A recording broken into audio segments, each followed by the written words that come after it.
Hello friends, welcome back to my channel envision CS and IT. System programming এর part 2 অংশে যে বিষয়টি পড়ব সেটি হলো basic concept of compiler and interpreter, also 6 phase of compiler.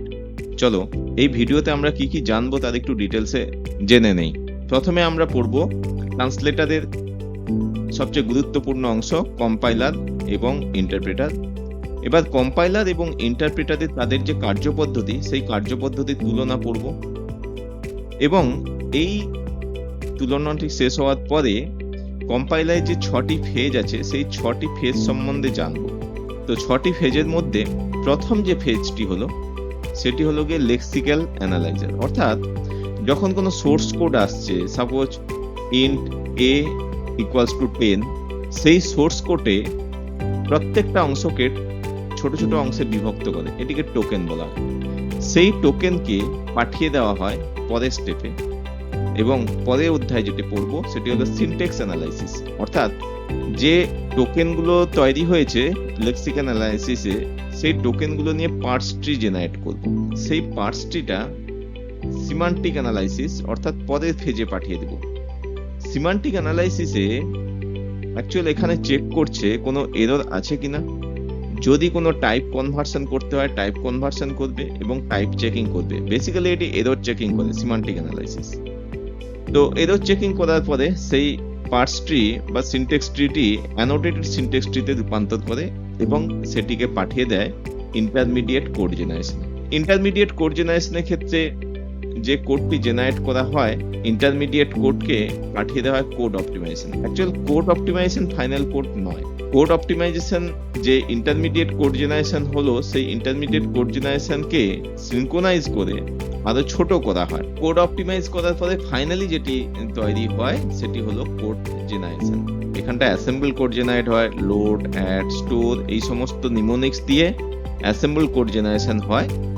এবার ওই অ্যাসেম্বল কোড থেকে মেশিন কোডে রূপান্তর করার জন্য যে প্রসেস আছে সেই প্রসেসটি ইনিশিয়ালি ডিসকাস করব।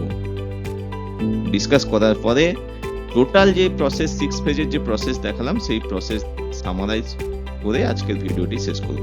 চলো ফ্রেন্ডস, ভিডিওটি এবার শুরু করা যাক।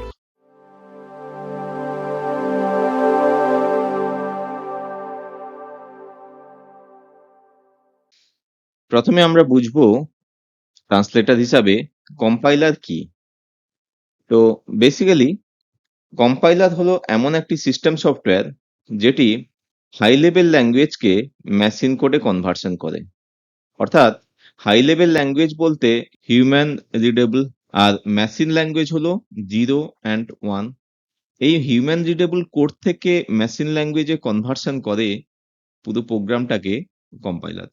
এখান থেকে আমরা সহজে বলতে পারি যে কম্পাইলার একটি সিস্টেম প্রোগ্রাম, যেই সিস্টেম প্রোগ্রামের মাধ্যমে হাই লেভেল ল্যাঙ্গুয়েজ থেকে মেশিন কোডে পরিবর্তন করে। এবং কম্পাইলারের বিশেষ বৈশিষ্ট্য হলো এটি সম্পূর্ণ প্রোগ্রামটিকে অ্যাট এ টাইম কনভার্সন করে মেশিন কোডে। অর্থাৎ এখানটা স্টেপ বাই স্টেপ কনভার্সন হয় না, সম্পূর্ণ সোর্স কোডটি একই সঙ্গে কনভার্সন হয় মেশিন কোডে। এটি যখন কনভার্সন হয়, কনভার্সন কমপ্লিট হওয়ার পরে একটি অবজেক্ট বা এক্সিকিউটেবল ফাইল তৈরি হয় এবং যদি কোনো এরর থেকে থাকে তবে আফটার কম্পাইলেশন সমস্ত এরর গুলোকে শো করাবে। ঠিক আছে। আর যেহেতু সম্পূর্ণ সোর্স কোডটি আগে স্ক্যান হয়ে তারপর অবজেক্ট ফাইল তৈরি করে এবং সম্পূর্ণ সোর্স কোডটি অ্যাট এ টাইম কনভার্সন হয়, তাই এক্ষেত্রে এক্সিকিউশনটা ফাস্টার হয়। ল্যাঙ্গুয়েজের ক্ষেত্রে যদি উদাহরণস্বরূপ বলা যায়, কম্পাইলার বেসড ল্যাঙ্গুয়েজ হলো সি এবং সি প্লাস প্লাস। একটি সি এক্সাম্পল নিয়ে ব্যাপারটা বোঝার চেষ্টা করি। ধরো এখানটায় যে সি ল্যাঙ্গুয়েজটি বলা হয়েছে সেই সি ল্যাঙ্গুয়েজের দুটো ভ্যারিয়েবল নেওয়া হয়েছে, এ ভ্যারিয়েবল, বি ভ্যারিয়েবল, যার টাইপ হলো ইন্টিজার টাইপ এবং সংখ্যাটি হলো 10 এবং 20। এখান থেকে আমরা খুব সহজে বুঝতে পারছি যে এ এবং বি ভ্যারিয়েবল ইন্টিজার টাইপ, যেটি যে ভ্যালুটা হোল্ড করছে সেটি হলো 10 এবং বি ভ্যালু হোল্ড করছে 20। এবং ওই এ ভ্যারিয়েবল এবং বি ভ্যারিয়েবল দুটো যোগ করে নতুন একটি ভ্যালু পাবো, যোগফলটি পাবো 10 প্লাস 20 ইজ ইকুয়ালস টু 30। এই 30 ভ্যালুটি আরেকটি মেমোরি লোকেশনে স্টোর হবে। সেই মেমোরি লোকেশনটি হলো সাম মেমোরি লোকেশনে স্টোর হবে। স্টোর হওয়ার পরে পুনরায় ওই স্টোর ভ্যালুটাকে আমি প্রিন্ট করে দেখতে চাইছি, তখন প্রিন্ট ফাংশনটি ব্যবহার করতে হয়েছে। তো এটি হলো গিয়ে হাই লেভেল ল্যাঙ্গুয়েজ। এই ল্যাঙ্গুয়েজটা হিউম্যান বিইং সহজে তৈরি করতে পারে এবং সহজে বুঝতে পারে। কিন্তু কম্পিউটার তো সেই ভাষা বুঝতে পারে না। কম্পিউটারকে তার মতো করে বোঝাতে হলে অবশ্যই এই ভাষাকে, হিউম্যান রিডেবল ভাষাকে মেশিন কোডে, অর্থাৎ মেশিন কোড বলতে 0 এবং 1। মেশিন ল্যাঙ্গুয়েজ কি, হাই লেভেল ল্যাঙ্গুয়েজ কি, অ্যাসেম্বল ল্যাঙ্গুয়েজ কি, সিস্টেম সফটওয়্যারে পার্ট 1 পার্টে ভিডিওতে বোঝানো আছে, দেখে নেবেন। তো এই মেশিন কোডে কনভার্সন করতে হলে কম্পাইলার কি করবে, এই সম্পূর্ণ সোর্স কোডটিকে অবজেক্ট কোডে রূপান্তর করবে। ঠিক আছে? এবার এই অবজেক্ট কোড রিপ্রেজেন্ট হবে 01 দিয়ে। অর্থাৎ machine code binary instruction represent হচ্ছে 1001 10, এইভাবে রিপ্রেজেন্ট হবে। এই সম্পূর্ণ কোডটা অবজেক্ট কোড মেশিন কোডে রূপান্তর হবে। রূপান্তর হওয়ার পরে মেশিন তখন সেই এক্সিকিউটেবল ফাইল, এটি এক্সিকিউটেবল ফাইলে তৈরি হয়। মেশিন সেই এক্সিকিউটেবল ফাইলটাকে রান করায় এবং ফাইনালি যে রেজাল্ট হওয়ার কথা সেই রেজাল্টটি মেমোরিতে স্টোর করে। এখন আমরা নতুন একটি ট্রান্সলেটর জানবো, সেটি হলো ইন্টারপ্রেটার। কম্পাইলারের ক্ষেত্রে যেভাবে হোল সোর্স কোডটি অ্যাট এ টাইম কনভার্সন করে অবজেক্ট ফাইল জেনারেট করেছিল এবং অবজেক্ট ফাইলটি এক্সিকিউশন করেছিল, এক্ষেত্রে কিন্তু লাইন বাই লাইন এক্সিকিউশন করবে। অর্থাৎ একটি প্রোগ্রাম যখন লিখি, suppose int a equals to 10, int b equals to 20, sum equals to a plus b, এক্ষেত্রে কিন্তু ইন্টারপ্রেটার প্রথমে int a equals to 10 translate করবে, তারপর এক্সিকিউশন করবে, তারপর next line int b translate করবে, এক্সিকিউশন করবে। যদি এখানে কোনো এরর থেকে থাকে তাহলে কিন্তু নেক্সট লাইনে যাবে না, যতক্ষণ না এরর কারেকশন হচ্ছে। এরর কারেকশন হওয়ার পরে তারপর নেক্সট লাইনে যাবে। ঠিক আছে? এই প্রসেসটাকে বলা হয় লাইন বাই লাইন প্রসেস। এখন একটা বিষয় খেয়াল করা, যে প্রত্যেকটি লাইন কিন্তু ইমিডিয়েটলি এক্সিকিউশন হচ্ছে, এক্সিকিউট ইমিডিয়েটলি। কিন্তু কম্পাইলারের ক্ষেত্রে দেখা যাচ্ছিল মানে সম্পূর্ণ সোর্স কোডটিকে অবজেক্ট কোডে কনভার্সন করেছিল, তারপরে এক্সিকিউশন করেছিল, যার ফলে ওভারঅল প্রসেসটা ফাস্ট, কিন্তু এক্ষেত্রে প্রত্যেকটা লাইন ইমিডিয়েটলি এক্সিকিউশন করছে। আর আরেকটা এখানে অসুবিধা হলো, যদি কোনো লাইনে এরর থেকে থাকে তাহলে সেই লাইনে কিন্তু ইন্টারপ্রেটার স্ক্যান করা পরে স্টপ করবে। ঠিক আছে? যদি এই লাইনে কোনো এরর থাকে তাহলে এই লাইনেই দাঁড়িয়ে যাবে, পরের লাইনে কিন্তু যাবে না। কম্পাইলারের ক্ষেত্রে যেরকম অবজেক্ট ফাইল জেনারেট হয়েছিল, এক্সিকিউটেবল ফাইল, এক্ষেত্রে কিন্তু ঐরকম অবজেক্ট ফাইল জেনারেট হচ্ছে না। কারণ হচ্ছে প্রত্যেকটা লাইন এক্সিকিউশন করে করে এগোচ্ছে, তাই অবজেক্ট কোড জেনারেট হওয়ার কোনো প্রয়োজন হচ্ছে না। কিন্তু প্রত্যেকটা লাইন যেখানটা এক্সিকিউশন হচ্ছে সেখানে প্রসেসটা স্লো ডাউন হয়। কারণ একটা রিয়েল এক্সাম্পল যদি বলি, তাহলে ঘরে যখন অনুষ্ঠান হয়, সেই অনুষ্ঠানে যখন সম্পূর্ণ পাড়াকে ডাকা হয়, তাহলে সম্পূর্ণ পাড়ায় সবাই সেই অনুষ্ঠানে অংশগ্রহণ করে এবং একটা জায়গায় খাওয়ানো হয়। যার ফলে কম সময়ের মধ্যে অধিক সংখ্যক লোককে আমরা খাওয়াতে পারি। অর্থাৎ টোটাল প্রসেসটার এক্সিকিউশন করতে সময়টা অনেক কম লাগে। কিন্তু ওই প্রসেসটা যদি প্রত্যেকটা ঘরে আমি প্রসাদ বিতরণ করতে যাই, উল্টো প্রসেসটা যদি করি, প্রসাদ বিতরণ করতে যাই, তাহলে কিন্তু প্রসেসটা অনেকটা স্লো ডাউন হবে, অনেকটা সময় সাপেক্ষ হবে। ঠিক আছে? অর্থাৎ প্রত্যেকটা লাইন যখন আমি এক্সিকিউশন করছি, সেই এক্সিকিউশন করার পর যখন নেক্সট লাইনে যাচ্ছি, সেইজন্য ওভারঅল প্রসেসটা স্লো ডাউন হয়ে যাচ্ছে। পাইথন এবং জাভাস্ক্রিপ্ট এরা কিন্তু ইন্টারপ্রেটার ব্যবহার করে থাকে। যদি একটা এক্সাম্পল নেই, এক্সাম্পলে পাইথন এক্সাম্পলে দেখতে পাচ্ছি a equals to 10, b equals to 20, sum equals to a plus b, print sum। তাহলে এই প্রোগ্রাম সেগমেন্টটায় টোটাল 4 টে লাইন আছে। এখানটায় কনভার্সন করবে লাইন বাই লাইন। প্রথমে যখন ইন্টারপ্রেটার কাজ করবে, প্রথমে এই লাইনটি এক্সিকিউশন করবে, অর্থাৎ এর জন্য একটি মেমোরি লোকেশন ক্রিয়েট করবে, সেখানে 10 ভ্যালু রাখবে। নেক্সট লাইনে যখন আসছে a এর জন্য 10 তো হয়ে গেল, আবার b এর জন্য মেমোরি লোকেশন ক্রিয়েট করবে, সেখানে 20 রাখবে। আবার 10 প্লাস 20 করবে, 10 প্লাস 20 সমান 30, সেটি পরের লাইনে যখন এক্সিকিউশন করবে নতুন একটি মেমোরি লোকেশন তৈরি করবে, সাম 30 ভ্যালু স্টোর করবে মেমোরিতে, তারপর সেই ভ্যালুটা সে প্রিন্ট করবে। অর্থাৎ এখানে first line clear, then next line execution clear, then next line execution clear, then last line execution clear. তো যদি এই লাইনের ভেতরে কোনো এরর থেকে থাকে, অ্যাজ ফর এক্সাম্পল দেখা গেল এ এক্সিকিউশন করলো, 10 মেমোরিতে স্টোর করলো, বি এক্সিকিউশন করলো, কোনো প্রবলেম নেই, বি স্টোর করলো, কিন্তু দেখা যাচ্ছে প্রিন্ট সি করে দিচ্ছে, তাহলে প্রথম প্রশ্ন আসবে সির আইডেন্টিফিকেশন কি আছে? সি তো কোনো ডিক্লারেশন দেওয়া হয়নি। সেক্ষেত্রে এখানটায় নেম এরর দেখিয়ে দিবে, বলবে সি ইজ নট ডিক্লেয়ার। এইখানটায় ইন্টারপ্রেটার এসে দাঁড়িয়ে যাবে, নেক্সট যে লাইনটা সেই লাইনটা কিন্তু এক্সিকিউশন করবে না। তো এই হলো ইন্টারপ্রেটারের সামগ্রিক চিত্র। অর্থাৎ ইন্টারপ্রেটারে যেটি ভেরি ইম্পর্টেন্ট মনে রাখতে হবে, লাইন বাই লাইন এক্সিকিউশন করে, যদি ওই লাইনে কোনো এরর থেকে থাকে তাহলে প্রসেসটি স্টপ হবে যতক্ষণ না এরর কারেকশন হচ্ছে, তারপর সে নেক্সট লাইনে যাবে।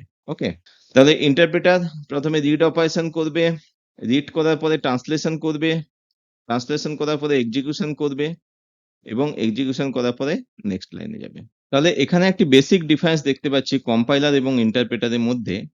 যে বেসিক ডিফারেন্সটি হলো, compiler translate the whole program at once while interpreter translate line by line. This is the basic difference between compiler and interpreter. And next that the error shown after compilation, very very important.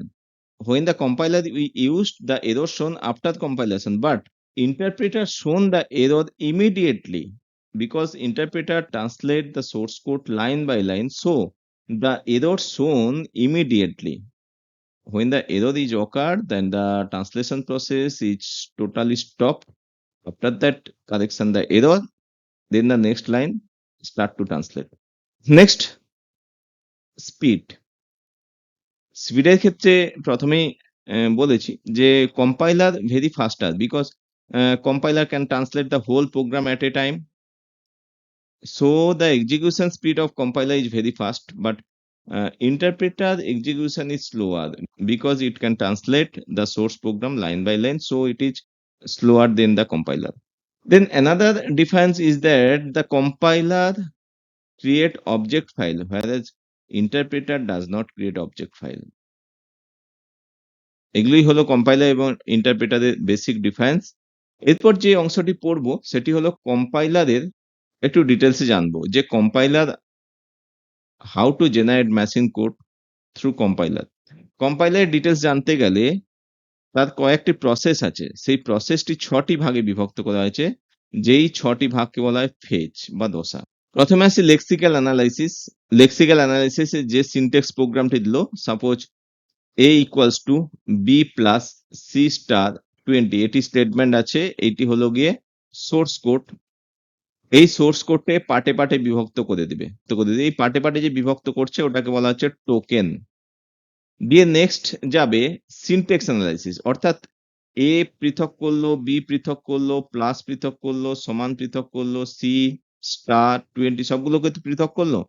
এই প্রত্যেকটাকে analysis করে দেখবে যে সমস্ত syntax ঠিক আছে কিনা, অর্থাৎ A identifier, B identifier, equals to operator, plus operator, asterisk operator, 20 constant, এগুলো প্রত্যেকটাকে ক্লাসিফিকেশন করে সিম্বল টেবিলে এন্ট্রি করবে। নেক্সট, এই ক্লাসিফিকেশন করার পরে সিনট্যাক্স অ্যানালাইসিস কি করবে, ট্রি জেনারেট করে, পার্স ট্রি, তারপর সিনট্যাক্স ট্রি। এই ট্রি যখন জেনারেট করলো, এই ট্রিটাকে পাঠিয়ে দেয় সিমান্টিক অ্যানালাইসিস, অর্থাৎ ট্রি জেনারেট করার পরে যদি কোনো এরর থেকে থাকে, যদি ডেটা টাইপের কোনো এরর থাকে, যদি টাইপের কোনো এরর থাকে, সমস্ত এরর সে করবে সিমেন্টিক অ্যানালাইসিস, এবং এখানে একটি ট্রি তৈরি করে অ্যানোটেটেড সিনট্যাক্স ট্রি জেনারেট করে, এবং এখানে যদি টাইপ কনভার্সনের প্রয়োজন হয় তাহলে সিমান্টিক অ্যানালাইসিসে টাইপ কনভার্সন করে। এই অ্যানোটেটেড সিনট্যাক্স ট্রি যখন জেনারেট হবে, নেক্সট ইন্টারমিডিয়েট কোড জেনারেট করবে। যে কোডটা জেনারেট হলো সেই কোডটাকে এবার সামারাইজ করে এবং ছোট করে কোড অপটিমাইজেশন করে। কোড অপটিমাইজেশন করার পরে তারপর ফাইনাল কোডটি জেনারেট করে নিমোনিক্স দিয়ে, অ্যাট মুভ, এই সমস্ত অ্যাসেম্বল নিমোনিক্স দিয়ে কোডটিকে ফাইনালাইজ করে। তাহলে প্রথমে আসবে লেক্সিক্যাল অ্যানালাইসিস, তারপরে যাবে সিনট্যাক্স অ্যানালাইসিস, তারপরে যাবে সিমান্টিক অ্যানালাইসিস, তারপরে ইন্টারমিডিয়েট কোড জেনারেটর, নেক্সট যাবে কোড অপটিমাইজেশন এবং লাস্ট যাবে কোড জেনারেশন। চলো এবার তাহলে কম্পাইলারের ফার্স্ট ফেজটি দেখি। কম্পাইলারের ফার্স্ট ফেজ হলো লেক্সিক্যাল অ্যানালাইজার। এখন প্রশ্ন হলো এই লেক্সিক্যাল কথাটির মানে কি? অ্যাকচুয়াল লেক্সিক্যাল কথাটি এসছে লেক্সিকন থেকে। লেক্সিকন মানে হলো গিয়ে ওয়ার্ড বা ভোকাবুলারি বলা হয়। আর অ্যানালাইসিস মিন্স এক্সামিন করা বা ব্রেকডাউন করা। তাহলে লেক্সিক্যাল অ্যানালাইসিস কথাটি যদি সম্পূর্ণভাবে ভেঙে যদি বলি, তাহলে process of breaking something into parts. তাহলে লেক্সিক্যাল অ্যানালাইসিস কাজ হলো গিয়ে scan the source code line by line. তাহলে এখানটায় অ্যাজ ফর এক্সাম্পল এইটা ধরো সোর্স কোড, এই লাইনটা পড়বে, পড়ার পরে কি করবে, process of breaking source into a টোকেনে বিভক্ত করবে। এইভাবে টোকেনে বিভক্ত করে, এ আলাদা, সমান আলাদা, বি আলাদা, প্লাস আলাদা, এইভাবে প্রত্যেকটা টোকেনে বিভক্ত করবে। টোকেনে বিভক্ত করার পরে যেগুলো আননেসেসারি সিম্বল আছে, অর্থাৎ স্পেস, ট্যাব, কমেন্ট, এগুলো আননেসেসারি হয়ে পড়ছে, কেননা এই স্পেস, ট্যাব, কমেন্ট এগুলো হিউম্যান বিং এর বোঝার জন্য, কম্পিউটার বোঝার জন্য নয়। কম্পিউটার বোঝার জন্য যেগুলো প্রয়োজন সেগুলোকে টোকেনাইজ করে, অর্থাৎ পৃথকভাবে ভেঙে নেয়, এবং ভাঙার পরে যে আননেসেসারি স্পেস, ট্যাব, কমেন্ট আছে সেগুলোকে রিমুভ করে। Next, detect invalid character or lexical error. যদি কোনো ইনভ্যালিড ক্যারেক্টার থাকে বা লেক্সিক্যাল এরর থাকে সেইটিকে রিমুভ করবে। তারপর সেই টোকেনটা যে তৈরি করলো সেই টোকেনটাকে পরের যে ফেজ আছে সিনট্যাক্স অ্যানালাইসিসে পাঠিয়ে দিবে। Important of lexical analysis is converted source code into token, simplify syntax analysis, detect lexical error early, improve compilation efficiency. এবার লেক্সিক্যাল অ্যানালাইসিসের একটা এক্সাম্পল সহকারে যদি আমি ব্যাখ্যা করি, তাহলে টোকেনটা তো এইভাবে ভাঙছে, এ সমান, এটাকে যদি আমি টেবিলের মাধ্যমে দেখাই, প্রত্যেকটা টোকেনকে কিন্তু সে আইডেন্টিফাই করবে। অর্থাৎ এ আইডেন্টিফায়ার সমান assignment operator, B as identifier plus arithmetic operator, C identifier asterisk arithmetic operator 20 constant value semicolon separator বা পাংচুয়েশন মার্ক। তো এই টোটাল এই লাইনটাকে বা এই কোডটাকে যে টোকেনাইজ করে নিচ্ছে। এবার প্রশ্ন এখানটায় আসছে যে তোমাদের মনে প্রশ্ন আসতে পারে, হোয়াট ইজ টোকেন? টোকেন হলো প্রোগ্রামের সবচেয়ে smallest meaningful unit. We can say that keyword as a token. Keyword means if, in, for, while, এগুলো সব কিওয়ার্ড, এর একটা পার্টিকুলার মিনিং আছে। কিওয়ার্ড কিন্তু আইডেন্টিফায়ার হিসেবে ব্যবহার করা যায় না। নেক্সট হচ্ছে আইডেন্টিফায়ার, যেটি ভ্যারিয়েবল হিসাবে নিতে পারি। এখানে যেরকম নেওয়া হয়েছে এ, বি, এগুলো সব আইডেন্টিফায়ার, ভ্যারিয়েবল নেম হিসাবে নিতে পারি। নেক্সট অপারেটর, সমান চিহ্ন, প্লাস, মাইনাস, ডিভিশন, এগুলো হচ্ছে অপারেটর। কনস্ট্যান্ট, যার ভ্যালু পরিবর্তন করা যায় না, 20, 100, এগুলো সবই constant. Separator, semicolon, punctuation mark, at the rate, এগুলো সবই হচ্ছে গিয়ে যে কোনো সিম্বল কোনো না কোনো অংশে পড়ছে। অর্থাৎ হয় সেটা কিওয়ার্ডে, না হলে আইডেন্টিফায়ার, না হলে অপারেটর, না হলে কনস্ট্যান্ট, না হলে সেপারেটর, পাংচুয়েশন মার্ক, কোনো না কোনো অংশে যে পড়ছে, অ্যাকচুয়াল কোন অংশে পড়ছে সেটি লেক্সিক্যাল অ্যানালাইজার ঠিক করে এবং একটি সিম্বল টেবিল তৈরি করে ওই অংশে বিভক্ত করে, ওটিকে বলা হয় টোকেনাইজেশন করা, এবং প্রত্যেকটা পার্টকে বলা হয় টোকেন। তাহলে এখানে আমরা আউটপুট হিসাবে যেটি পেলাম সেটি হলো গিয়ে টোকেন স্ট্রিম, ঠিক আছে। আর এখানে যদি প্রত্যেকটা আইডেন্টিফায়ার হিসাবে দিয়ে দিই, টোকেন স্ট্রিম যেটি পাচ্ছি, আইডি 1 অর্থাৎ identifier 1A, ID 2 B, ID 3 C এবং কনস্ট্যান্ট ভ্যালু 20। এই টোকেন স্ট্রিমটাকে পাঠিয়ে দিচ্ছে পরের ফেজটি হলো গিয়ে সিনট্যাক্স অ্যানালাইসিস। কম্পাইলারের দ্বিতীয় ফেজটি হলো সিনট্যাক্স অ্যানালাইসিস। নাম থেকে আমরা সহজেই বুঝতে পারছি যে সিনট্যাক্সটি পেলাম, অর্থাৎ লেক্সিক্যাল অ্যানালাইসিস থেকে যে সমস্ত টোকেনগুলি পেলাম সেগুলো যদি সিনট্যাক্স ধরা হয়, সেই সিনট্যাক্স গুলোকে অ্যানালাইসিস করে যে কোনো এরর আছে কিনা, এবং সেই প্রক্রিয়াটি হয় পার্সারের মাধ্যমে। পার্সার ট্রি জেনারেট করে। তাহলে পার্সার ট্রি যে জেনারেট করব, এর প্রকৃত কারণ কি? প্রকৃত কারণ হলো যে ভাষা আমরা ব্যবহার করছি সেই ভাষার গ্রামার রুল মেনটেন হচ্ছে কিনা সেটি জাজমেন্ট করার জন্য পার্সার ট্রি তৈরি করি। আর যদি কোনো এরর থাকে, ওই পার্সার ট্রি থেকেই আমরা বুঝতে পারবো যে কোনো সিনট্যাক্স এরর আছে কিনা। এখন প্রশ্ন হলো, এই পার্সার ট্রি অ্যাকচুয়াল কি? এটা একটি হায়ারার্কিক্যাল স্ট্রাকচার। অ্যাকচুয়াল পার্সার অর্থাৎ পার্সিং এর প্রকৃত কাজগুলি হলো যে টোকেনগুলি এসছে, অর্থাৎ টোকেনটা এসছে লেক্সিক্যাল অ্যানালাইসিস থেকে, সেই টোকেনগুলি সঠিক গ্রামার রুল ফলো করছে কিনা। যদি গ্রামার রুল ফলো না করে তাহলে সেটি সিনট্যাক্স এরর আছে শো করবে, আর যদি সঠিকভাবে গ্রামার রুল ফলো করে তাহলে পরের যে ফেজটি আছে পরের ফেজে যাবে। তো এই পার্সিং যখন করছে, সেই পার্সিং করার প্রসেসটি হলো গিয়ে পার্সার ট্রি জেনারেট করছে। একটি হায়ারার্কিক্যাল স্ট্রাকচার তৈরি করে পার্সার ট্রির মাধ্যমে গ্রামার রুলটি সঠিকভাবে ফলো হচ্ছে কিনা সেখানে পরিষ্কারভাবে বুঝতে পারে। কিভাবে? সেখানে ৩ টে অপারেশন হয়: অ্যাসাইন, এক্সপ্রেশন, কনস্ট্যান্ট এবং আইডেন্টিফায়ার। অর্থাৎ assignment statement a equals two 20, এর মানে হচ্ছে 20 ভ্যালুটি a ভ্যারিয়েবলে অ্যাসাইন হয়েছে। এক্সপ্রেশন a প্লাস b, এটি এক্সপ্রেশন অপারেটর দিয়ে এক্সপ্রেশন তৈরি করা হয়। কনস্ট্যান্ট ভ্যালু 10, 20 এই মান পরিবর্তন করা যায় না। আইডেন্টিফায়ার a, b, সাম, এগুলো সবই হচ্ছে আইডেন্টিফায়ার করে এক্সপ্রেশন, অ্যাসাইনমেন্ট, কনস্ট্যান্ট, আইডেন্টিফায়ার এর মাধ্যমে পার্সার ট্রি জেনারেট করে। তো উদাহরণস্বরূপ যদি আমি দেখি, আগের উদাহরণটি নিলাম a equals to b plus c star 20, তাহলে এটিকে আগের ফেজ থেকে পেয়েছি। Input from parser lexical analysis থেকে এই টোকেনগুলো পেয়েছি a equals to b plus c star 20। Next grammar check করবে, অর্থাৎ কম্পাইলার যখন চেক করছে তখন যে চেকিংটি হয়, each the integer data type correct, অর্থাৎ যে ভ্যালুটি দেওয়া হয়েছে সেই ভ্যালুটি ইন্টিজার কিনা সেটা চেক করবে। Is the variable declaration correct, কোনো ভ্যারিয়েবল যখন ডিক্লেয়ার করা হয় সেটি কি সঠিকভাবে ডিক্লারেশন করা হয়েছে।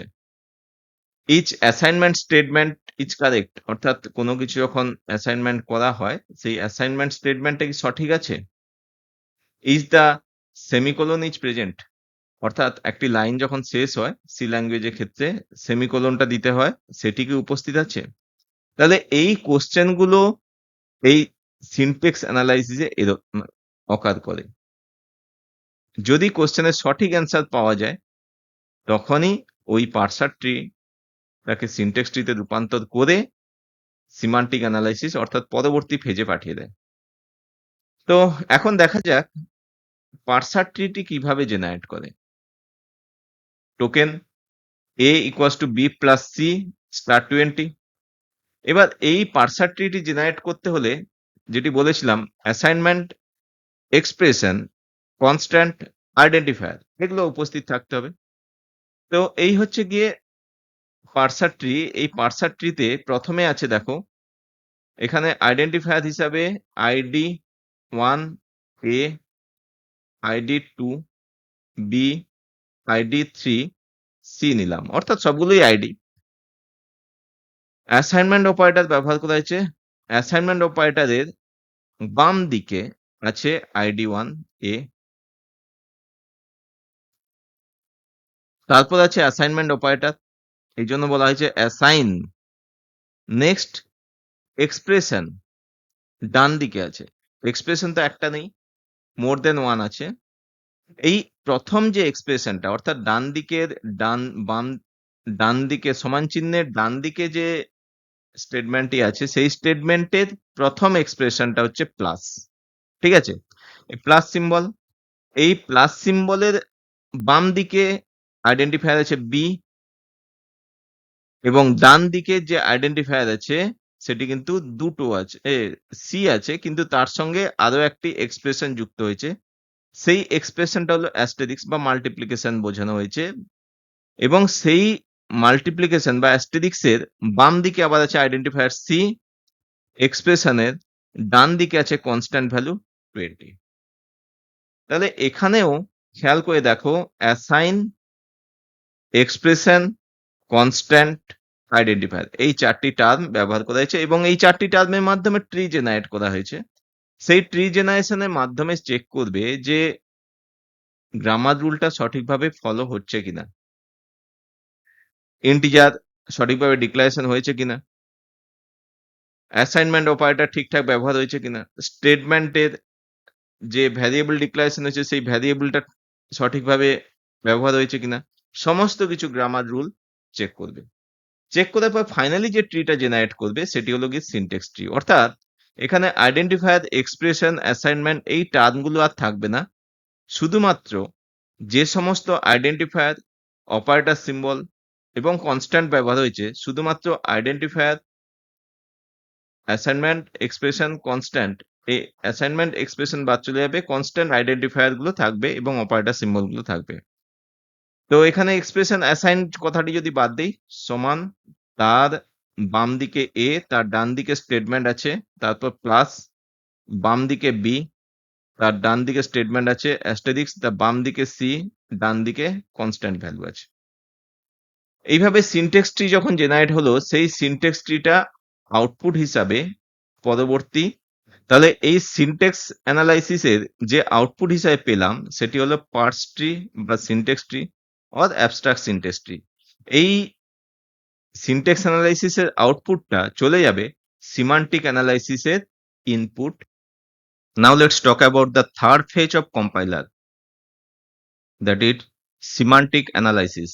Now the question is arise that what is the meaning of semantic? If we break down the term semantic, অর্থাৎ কোনো কিছু সঠিক অর্থ বা মানেকে বোঝায়। এই সিমান্টিক কথার অর্থ হলো কোনো কিছুর সঠিক অর্থ বা মানেকে বোঝায়।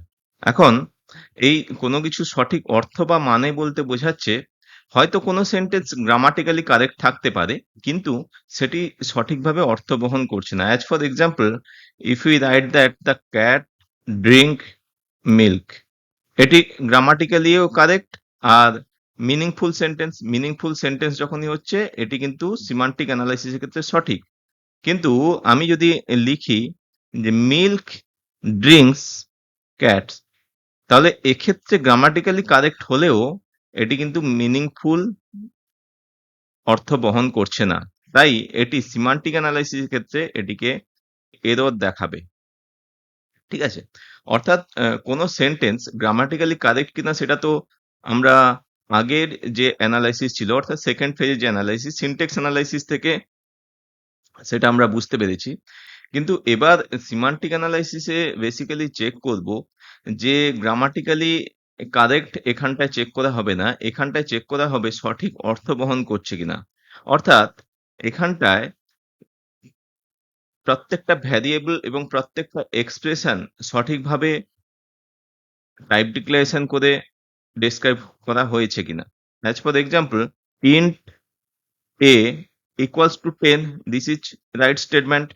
If we write that int a equals to hello, this is wrong statement because the variable a type is integer, কিন্তু যে ভ্যালুটা বহন করছে সেই ভ্যালুটা হচ্ছে গিয়ে স্ট্রিং বা ক্যারেক্টার। যার ফলে একটি ভ্যারিয়েবল ইন্টিজার ডিক্লারেশন করলে সে একমাত্র ইন্টিজার ভ্যালুই বহন করবে, সেক্ষেত্রে কোনো স্ট্রিং বা ক্যারেক্টার বা ফ্লোটিং পয়েন্ট নাম্বার এই ধরনের কোনো ভ্যালু বহন করতে পারে না। সেক্ষেত্রে টাইপ ডিক্লারেশনটা ভুল হয়েছে, এখানে টাইপ ডিক্লারেশন চেঞ্জ করতে হবে। তো এই সমস্ত ক্ষেত্রে এই সিমান্টিক অ্যানালাইসিসেই চেক করে যে সঠিকভাবে ভ্যারিয়েবল ডিক্লারেশন হয়েছে কিনা এবং এক্সপ্রেশনটা সঠিক আছে কিনা। এরপরে যেটি চেক করে সিমান্টিক ডিটেকশন, সিমান্টিক এরর, বিভিন্ন টাইপের যে এরর থাকে সেই এরর গুলোকে চেক করে এবং verify correct use of identifiers and operators. অর্থাৎ প্রত্যেকটা আইডেন্টিফায়ার এবং অপারেটর তাদের সঠিকভাবে ব্যবহার হয়েছে কিনা। যদি সঠিকভাবে ব্যবহার হয়ে না থাকে সেক্ষেত্রে এরর শো করবে। আর একটা মোস্ট ইম্পর্টেন্ট চেকিং হয় সিমান্টিক অ্যানালাইসিস এর ক্ষেত্রে টাইপ চেকিং। অর্থাৎ যে টাইপটা ভ্যারিয়েবল ডিক্লারেশন হয়েছে সেই টাইপের ভ্যালুটা বহন করছে কিনা চেক করে। আর যদি সম্ভব হয় তাহলে টাইপ কনভার্সন করাতেও পারে। তাহলে একটা এক্সাম্পলের মাধ্যমে যদি এটিকে ডিসকাস করা যায়, ধরো অ্যারে ব্র্যাকেটে 2.5 সেক্ষেত্রে এরর দেখাবে টাইপ চেকিং এর ক্ষেত্রে, কারণ array does not hold as a index any real number. Array always hold as a index in integer number. So when you declare the index value 2.5, then the error is shown. ঠিক আছে, এই ধরনের টাইপের যদি কোনো সমস্যা থাকে তাহলে কিন্তু সিমান্টিক অ্যানালাইসিসে এরর ধরা পড়বে। টাইপ চেকিং এবং টাইপ কনভার্সন যদি প্রয়োজন হয় তাহলে সেক্ষেত্রে টাইপ কনভার্সন করবে। তাহলে আগের যে ফেজটা ছিল সিনট্যাক্স অ্যানালাইসিস, সেই সিনট্যাক্স অ্যানালাইসিসে যেটা আউটপুট ছিল পার্সার বা সিনট্যাক্স ট্রি, সেই পার্সার বা সিনট্যাক্স ট্রিটা আসবে সিমান্টিক অ্যানালাইসিসে।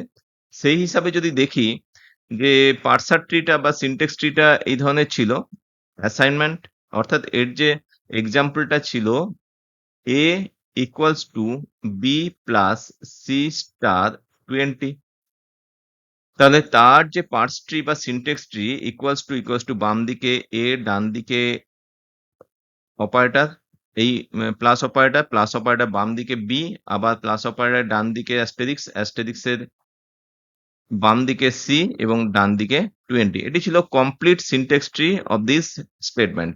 ঠিক আছে, তো এক্ষেত্রে যখন আমি সিমান্টিক অ্যানালাইসিস করছি, সিমান্টিক অ্যানালাইসিসের এই সিনট্যাক্স ট্রিটাকে মডিফাইড করে অ্যানোটেটেড সিনট্যাক্স ট্রি তৈরি করে। এখন প্রশ্ন হলো এই অ্যানোটেটেড সিনট্যাক্স ট্রি কি?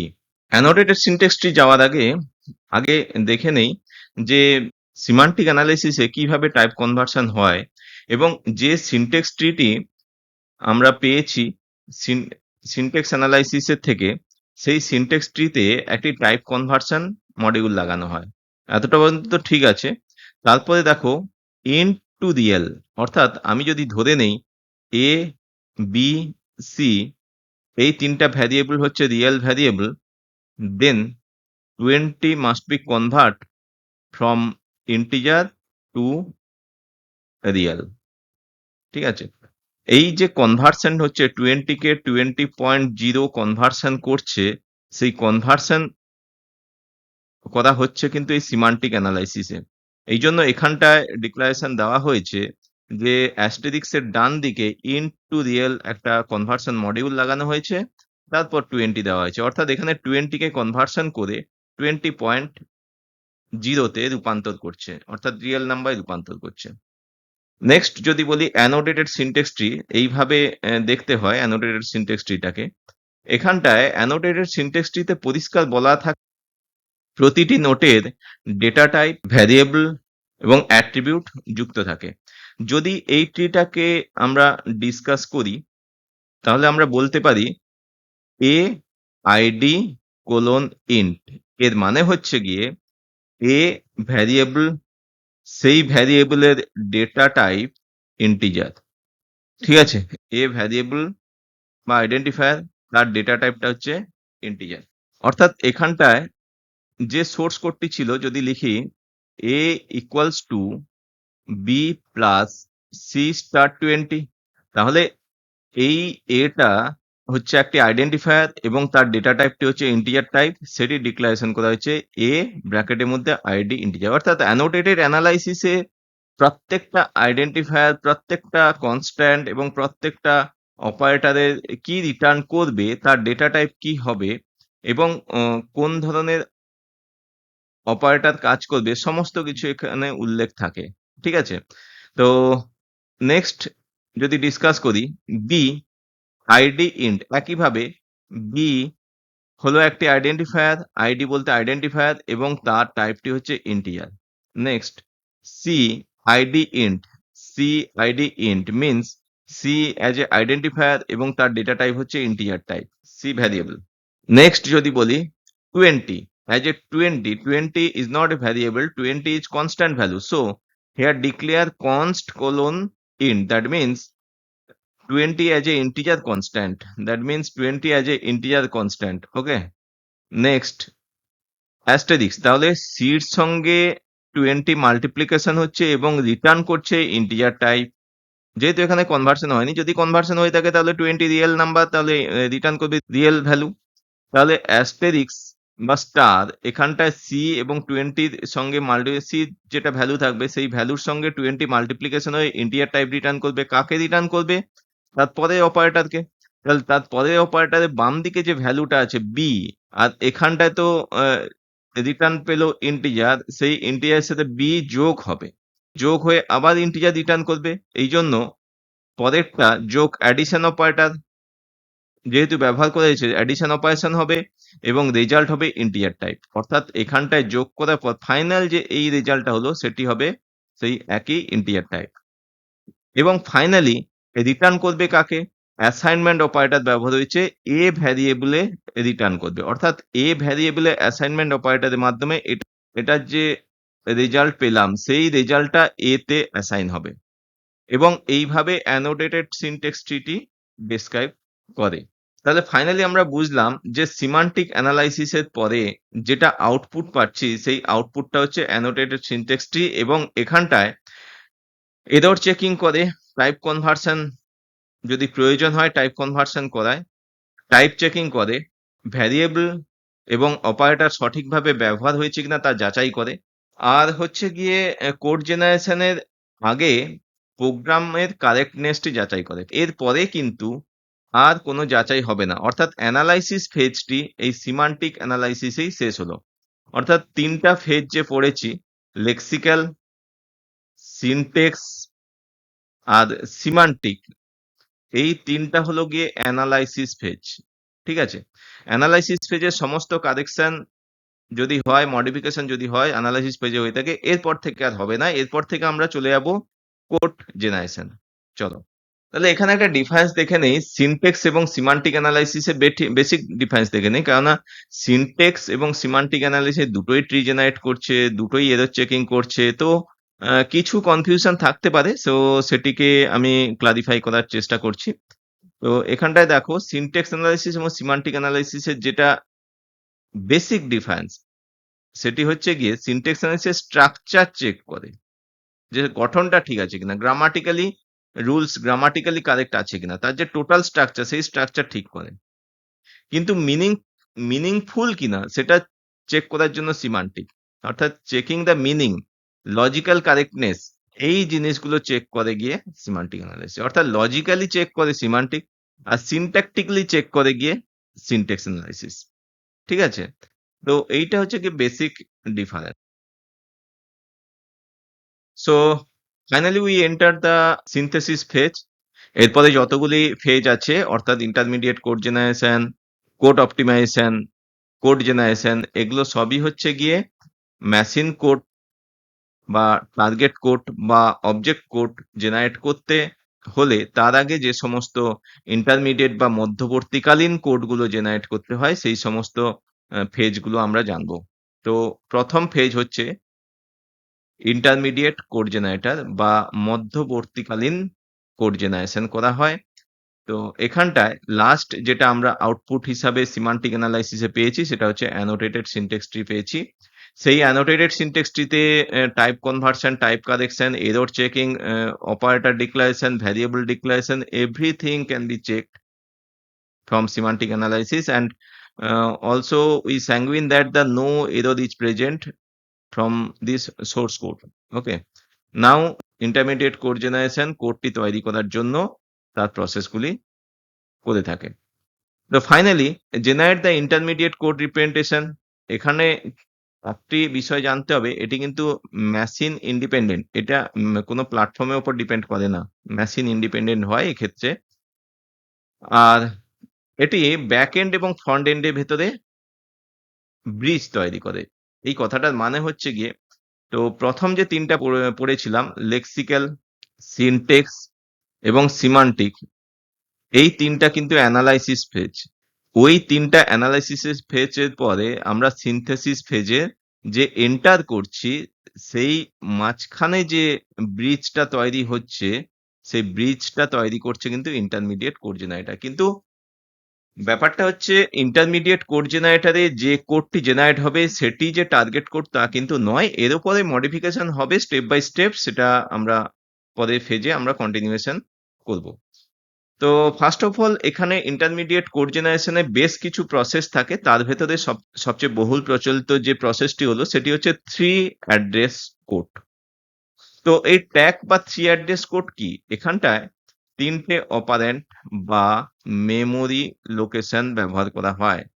ঠিক আছে? তিনটে অপারেন্ট ব্যবহার করা হয়। এক্ষেত্রে প্রত্যেকটা স্টেটমেন্টকে তিনটে অপারেন্টে ভাঙা হয়।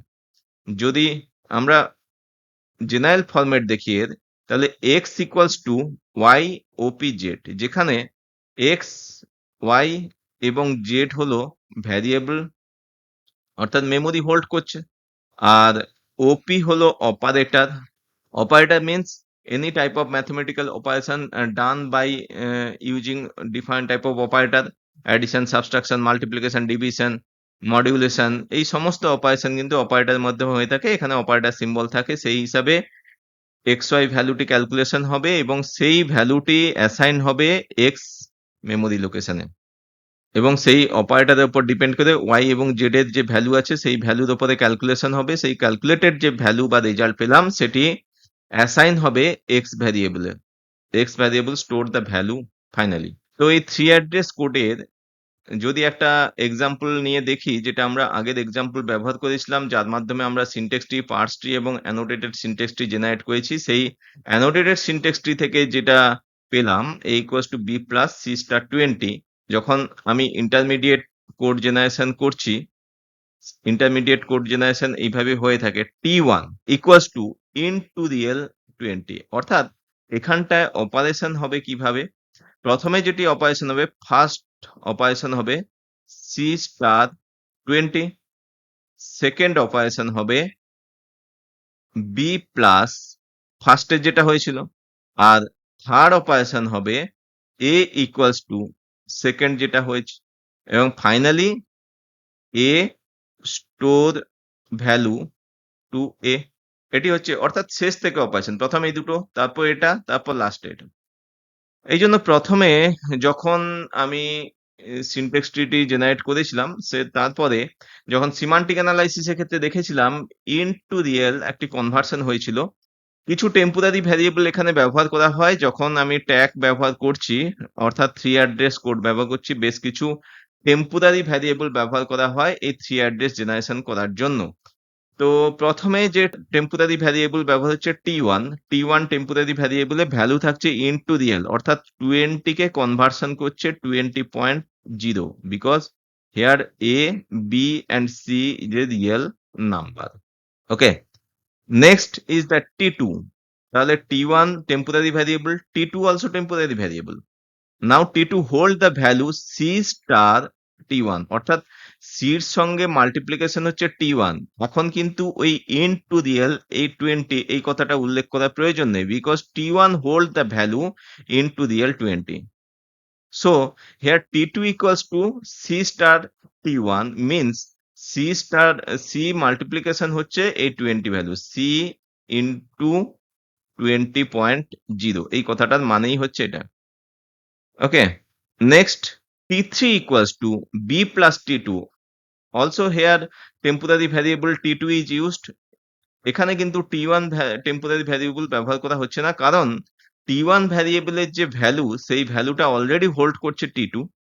এই t2 ভ্যালুটা b এর সঙ্গে যোগ হচ্ছে, তাহলে b এর সঙ্গে আলটিমেট এইভাবেই যোগ হচ্ছে b প্লাস c স্টার 20.0।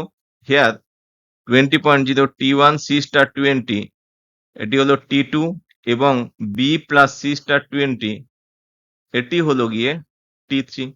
এবার এই t3 ভ্যালুটি হোল্ড করছে পুরো b প্লাস c স্টার 20.0, এটি হোল্ড করছে, এবং ফাইনালি a তে অ্যাসাইন হচ্ছে t3 value.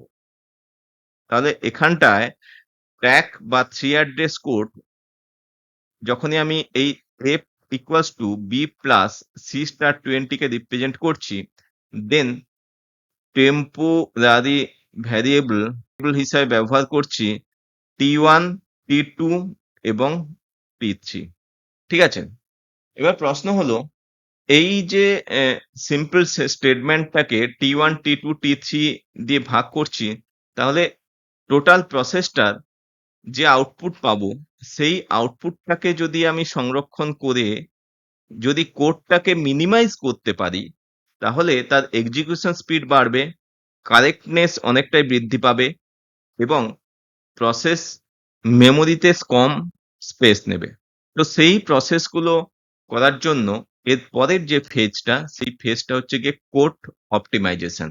Code optimisation basically used for improve speed, reduce memory use, no change in output. অর্থাৎ আউটপুটটাকে কোনোভাবেই হ্যাম্পারিং না করে যদি ইন্টারমিডিয়েট কোড জেনারেশনে যে কোডগুলো পেয়েছি সেই কোডগুলোকে মিনিমাইজ করতে পারি, তাহলে কিন্তু এক্সিকিউশন স্পিড বাড়বে, মেমোরি ইউজেস কমবে। তাহলে আগের এক্সাম্পলটা দেখে নেই, যেটা ইন্টারমিডিয়েট কোড জেনারেশনে পেয়েছিলাম। T1 equals to int to real 20, T2 equals to C star T1, T3 equals to B plus T2 আর A equals to T3। Finally আমরা T3 ফাইনাল রেজাল্ট পাচ্ছিলাম। ওকে, তো এটাকে আরেকটু অপটিমাইজ করা হচ্ছে। অপটিমাইজেশন কোড যেটা বলছি, T1 ভ্যারিয়েবল, এটাও অলসো টেম্পোরারি ভ্যারিয়েবল, সেখানে ডিরেক্ট ঢুকাচ্ছি C স্টার 20.0। অর্থাৎ এখানটায় দেখো T2 আর T2 তে যে অপারেশন, সেই অপারেশনটাকে দুটোকে মার্জ করে T1 এ ঢুকাচ্ছি। তাহলে এখানে দুটো টেম্পোরারি ভ্যারিয়েবলের জায়গায় একটা টেম্পোরারি ভ্যারিয়েবল T1 ব্যবহার হলো। Next, A equals to B plus T1, তাহলে এখানটায় T3 ভ্যারিয়েবল আলাদাভাবে তৈরি করা হয়েছিল, সেই T3 কে আবার অ্যাসাইন করা হয়েছিল। ওটি না করে ডিরেক্ট T3 র জায়গায় যদি A বসিয়ে দিতে পারি, তাহলে আরো একটা ভ্যারিয়েবল কমে যাচ্ছে। তাহলে টোটাল 3টা ভ্যারিয়েবলের মধ্যে আমরা একটা টেম্পোরারি ভ্যারিয়েবল ব্যবহার করেই আমরা ফাইনাল অ্যান্সারটা কিন্তু পেয়ে যাচ্ছি। তাহলে এখানটায় কোডটাকে অনেকটাই অপটিমাইজ করা হয়েছে, যার ফলে মেমোরির যে পরিমাণ নেওয়ার কথা, সেই পরিমাণ মেমোরি না নিয়ে তার থেকে অনেকটাই কম মেমোরি নেয় এবং এক্সিকিউশন করতে অনেকটাই সুবিধা হয়। ঠিক আছে? তো এটি হলো optimized code. Now the last phase of compiler is that code generation. আমরা টার্গেট কোডে খুব কাছাকাছি চলে এসেছি। তো কোড জেনারেশনের ক্ষেত্রে প্রথমে ইন্টারমিডিয়েট কোড জেনারেশন দেখলাম, সেখানে ট্যাগ দেখলাম, three address code representation. Three address code রিপ্রেজেন্টেশনের টেম্পোরারি ভ্যারিয়েবল অনেকগুলো ব্যবহার হওয়ার জন্য সেখানটায় অনেকটাই মেমোরি স্পেস বেশি খাচ্ছিল এবং এক্সিকিউশন স্পিড অনেকটাই স্লো ডাউন হয়ে গেছিল। সেটিকে আমরা সিনক্রোনাইজ করে অপটিমাইজ করলাম কোড অপটিমাইজেশনে এবং এতগুলো টেম্পোরারি ভ্যারিয়েবল না ব্যবহার করে ভ্যারিয়েবলটাকে মার্জ করলাম। মার্জ করার ফলে কম মেমোরি স্পেস ইউজ করছে এবং এক্সিকিউশন স্পিডও বাড়ছে। ঠিক আছে? তাহলে যে ইন্টারমিডিয়েট কোডটি পেলাম, সেই ইন্টারমিডিয়েট কোড থেকে কোড অপটিমাইজেশন করার পরে যে কোডটি পেলাম, সেখান থেকে এবার আমরা টার্গেট কোড তৈরি করব। এবার প্রশ্ন হলো, এই টার্গেট কোড বলতে এখানটায় ২ ধরনের কোড তৈরি হতে পারে। সেটা হচ্ছে অ্যাসেম্বল কোড আর একটা হচ্ছে মেশিন কোড।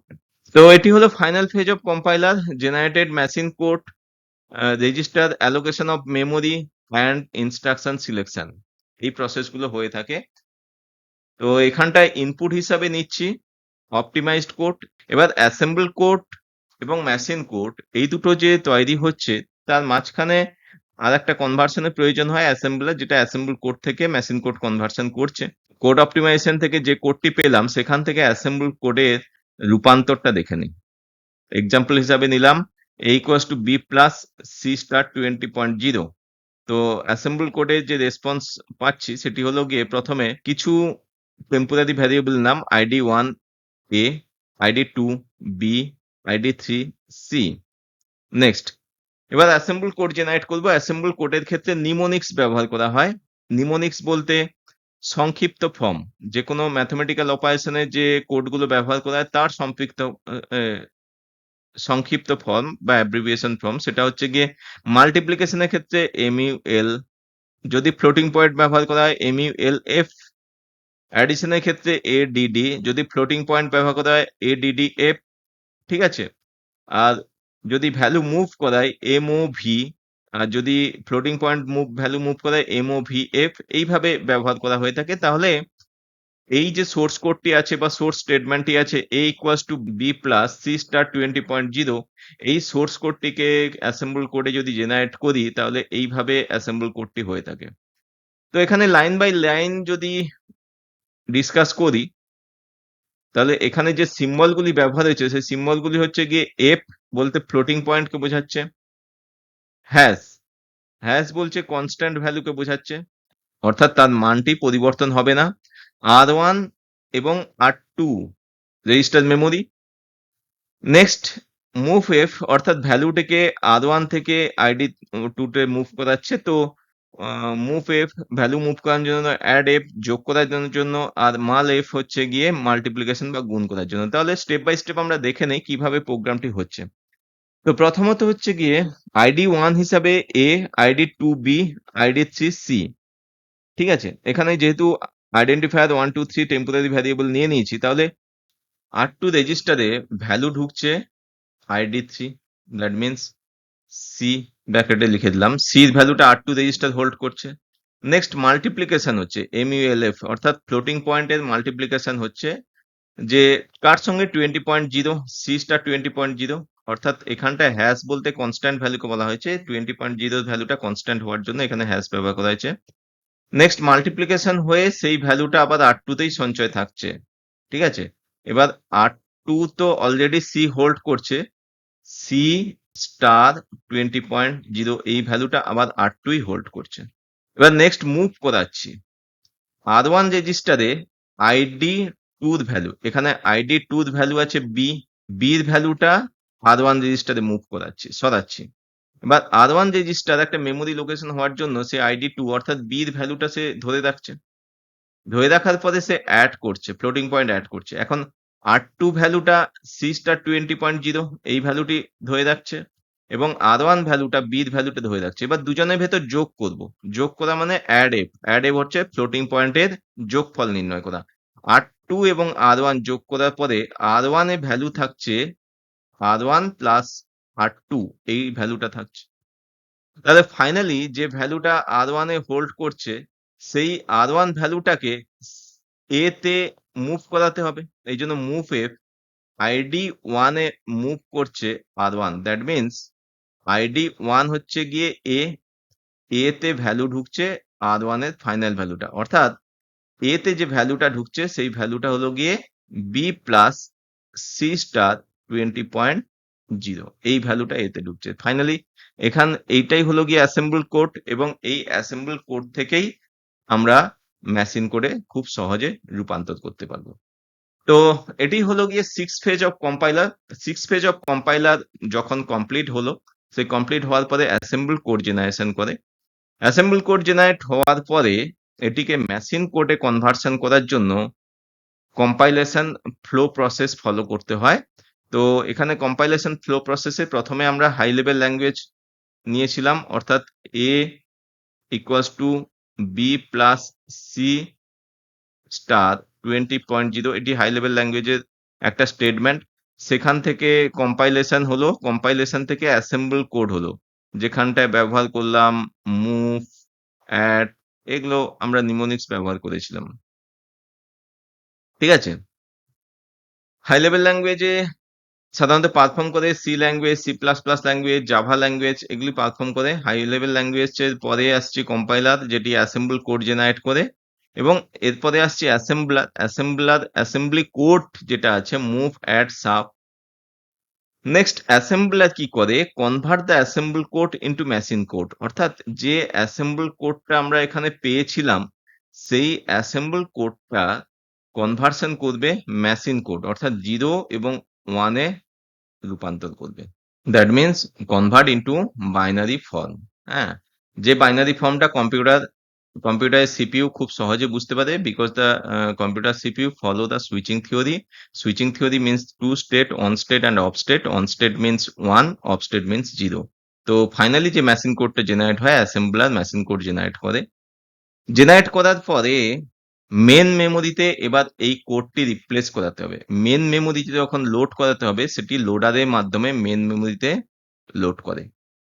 ঠিক আছে, মেন মেমোরিতে লোড করার পরে তারপরে প্রোগ্রাম এক্সিকিউশন শুরু হয়।